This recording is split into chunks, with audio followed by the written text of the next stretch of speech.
29 জুলাই রাস্তায় লাল ব্যাজ, ফেসবুকে লাল profile pic. পুরো দেশ তাকিয়েছিল এক অদ্ভুত ছাত্র জাগরণের দিকে। কিন্তু প্রশ্ন একটাই, এই লাল ব্যাজের আইডিয়া প্রথম কে দিয়েছিল? ছাত্রদল নাকি ছাত্র শিবির?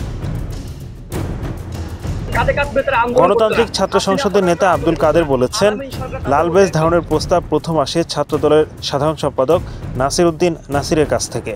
তার ভাষায়, নাসিরের প্রস্তাবের পর সেটা ছাত্র শিবিরের সাথে শেয়ার করা হয়। ঢাবির ছাত্র শিবির নেতা সাদিক কায়েম তখন সম্মতি দেন। তখন কাদের, মাহিন, মাসুদ, রিফাত সবাই মিলে চূড়ান্ত করেন পুরো কর্মসূচি।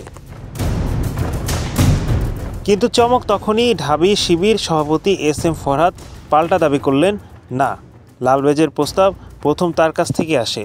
তিনি বলেন এই আইডিয়া তিনিই দেন সাদিক কায়েমকে, এবং পরে তারা প্রেস বিজ্ঞপ্তি পাঠান সমন্বয়কারীদের কাছে। তাহলে প্রশ্ন থেকে যায়, কে আগে দিল এই প্রতীকী প্রতিরোধের আগুনের রং ছড়ার প্রস্তাব? ছাত্রদল নাকি শিবির? সত্যি বলতে আজও এই বিতর্ক চলছে, কিন্তু আন্দোলনের সঙ্গে যুক্ত নেতারা বলছেন এই লাল ব্যাজ কোনো একক সংগঠনের নয়, এটা ছিল মিলিত এক প্রতিরোধের চিহ্ন। আজও প্রশ্ন রয়ে গেছে, কার নাম যাবে ইতিহাসে?